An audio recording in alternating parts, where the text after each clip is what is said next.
নমস্কার বন্ধুরা, rare view mirror চ্যানেলে আপনাদের সবাইকে স্বাগত জানাই। আজ আমি আপনাদেরকে একদম একটা নতুন স্বাদের চিকেন রেসিপি বানিয়ে দেখাবো।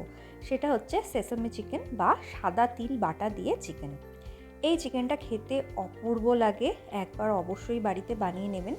আর বানানো ভীষণ সহজ, খুব সামান্য উপকরণ দিয়ে আপনারা বানিয়ে নিতে পারবেন। তাহলে আর দেরি করবো না, চলুন চটপট রেসিপিটা আপনাদের দেখিয়ে দিই। একটা পেস্ট বানিয়ে নেব। তার জন্য মিক্সিং জারে একটা বড় সাইজের পেঁয়াজ আমি টুকরো করে নিয়েছিলাম, সেটা আমি দিয়ে দিলাম। 10 থেকে 12টা রসুন কোয়া আর 1 ইঞ্চি আদা টুকরো করে দিয়ে দিলাম। 2টো কাঁচা লঙ্কা আমি এখানে ফাটিয়ে দিচ্ছি, আপনারা আপনাদের যেরকম ঝাল ভালো লাগে সেরকম ঝাল দেবেন।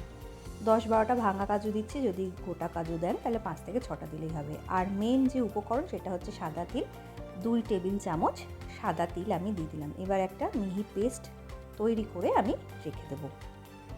অন্যদিকে 500 গ্রাম কারি কাট পিস নিয়ে নিয়েছি মুরগির মাংস, তার মধ্যে 1 টিস্পুন লবণ, 1 টিস্পুন গোলমরিচ গুঁড়ো, 1 টিস্পুন পাতি লেবুর রস আর 2 টেবিল চামচ টক দই আমি দিয়ে দিচ্ছি।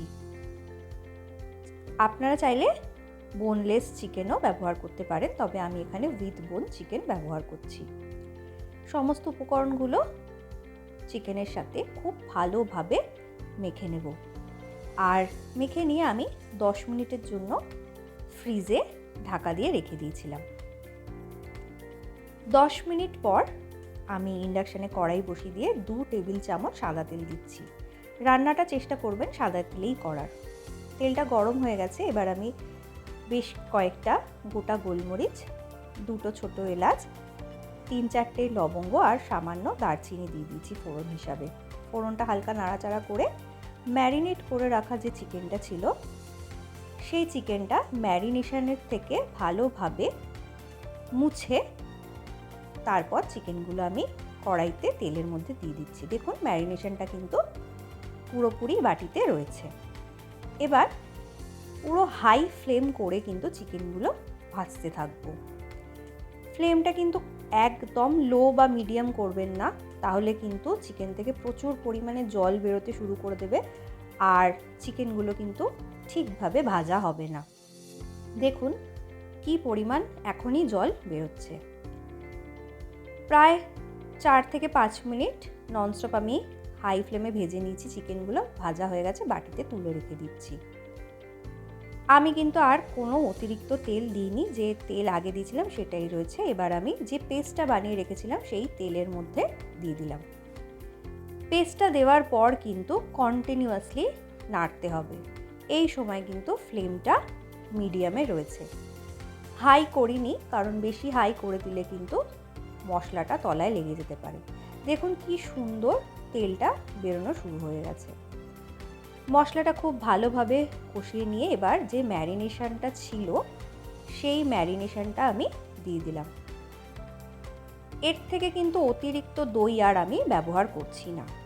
যেটুকু দই আমার ম্যারিনেশনের কাজে লেগেছিল সেটুকু দই কিন্তু ব্যবহার হচ্ছে এই রান্নায়। ভালোভাবে মশলাটা কষিয়ে নিয়ে এবার আমি স্বাদ অনুযায়ী 1 টিস্পুন লবণ আর স্বাদের ব্যালেন্সের জন্য 1 টিস্পুন চিনি দিয়ে দিলাম। চিনিটা কিন্তু অবশ্যই দেবেন। দেখুন মশলা কিন্তু খুব সুন্দর কষানো হয়ে গেছে, তেল ছাড়তে শুরু করে দিয়েছে। এবার আমি ভেজে রাখা যে চিকেনের টুকরোগুলো সেগুলো আমি দিয়ে দিলাম।